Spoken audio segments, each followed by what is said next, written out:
Hello, this is the trade site U.S. Stocks and Futures Market Preview and Domestic Economic Data Roadmap for the week beginning Monday the 5th of June 2017, ending Friday the 9th. Hope you had a good trading week. Here's the here's the ES front month futures contract. This is the daily chart of the broad market in futures form.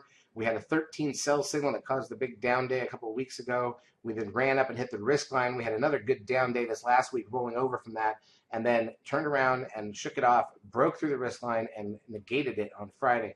So this risk line is no longer in play.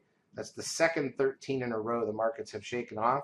That's almost unheard of in the history of a single symbol having two 13s getting shaken off. So this is really, while interesting, makes you very nervous about the current state of the market. Let's take a quick look at the weekly chart of the ES as well, and also the monthly charts. So there's no signal forming that matters on the weekly charts, and on the monthly charts, also no signal forming. We're only 7 candles up, so there's nothing to look at right now in terms of a reversal signal in any time frame on the markets. That doesn't mean we can't reverse. It just simply means there's no exhaustion signal in place on the seeker, which is the proper tool to use on the daily charts. All right, let's take a look at the major indices, and then we'll go forward with the intra-week action, and then we'll talk about what's coming. So crude oil down 60 cents on Friday to 47.75. It's been stuck in a range for a long time. Gold up 11 to 12.81. That puts it exactly where it was a year ago.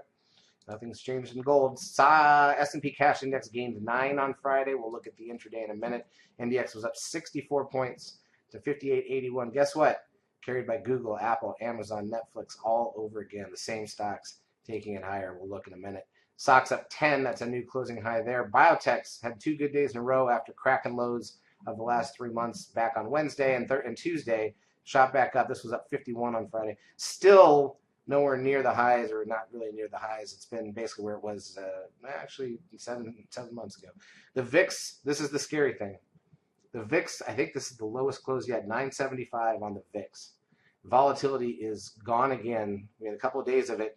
And you can see how fast the VIX, any excitement in the market, a down day, we can get back up into where it matters. But this is just historically some of the lowest readings on the VIX. It's not good for intraday action. And that's fine.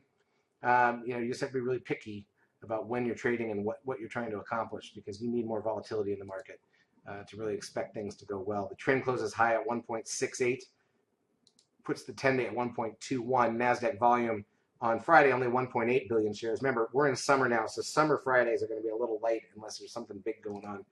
Advanced decline ratio on Friday was plus 589 on the Nasdaq, plus 529 on the New York. And then here's your usual story. It's all the same. Google up 783, Apple up $2.27, not quite at closing highs. Amazon, sure, why not? Over 1,000, closes up 1078. Netflix up $2.19, new closing high. The only one of the big 3 that didn't was Tesla, down 52 cents. But these 5 stocks basically can account for the entire move in the Nasdaq over the last couple of months. TLT up $1.47, and that's the highest close since the day after Election Day on the 20-year bond auction, which is implying rates lower, which implies a slower economy. But let's just see how that goes. Got the Dow up 60, trying to break out here as well. Goldman Sachs, though, this is what's interesting. Goldman Sachs, one of the big ones for banking, down $1.70 and near lows since December. That doesn't seem to add up, does it? All right, let's take a look at what we had intra-week. We'll go to 10-minute candles on the ES to start with. So Monday was the holiday. You can see that little short day where they had the futures open. So you can actually see last Friday's close. Tuesday we gapped down a little and it closed. It was a very flat day. Wednesday was the up, and then just sold off hard. We made a lot of money on Wednesday. It was a good VIX day as well, but it was all mostly in the morning.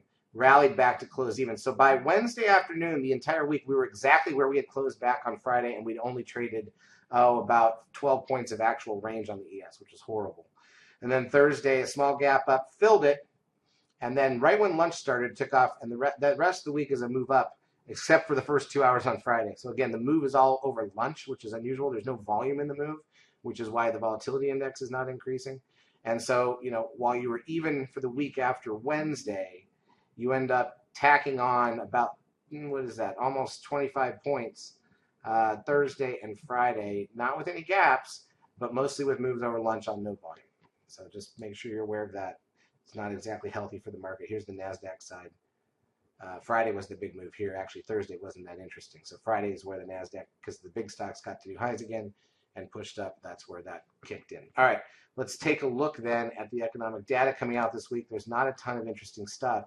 Monday, productivity and unit labor costs an hour before the bell. We've got ISM services and factory orders 30 minutes into the market. Tuesday, the JOLTS job openings numbers 30 minutes in. Wednesday, MBA mortgage applications at 7 a.m., crude oil inventories at 10:30, consumer credit at 3 in the afternoon. That was Wednesday. Thursday, initial and continuing jobless claims. That's the weekly number an hour before the bell. And the natty gas inventories an hour in. Friday, wholesale inventories 30 minutes into the market.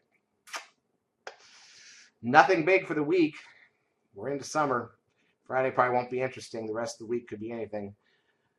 We'll see what happens. We'll trade it off the tape, go from there. Hopefully the volatility comes back at some point. I think the key word here might be to take a look at Venezuela and see what's going on down there. That could end up being one of the problems in the short term, maybe even over the summer.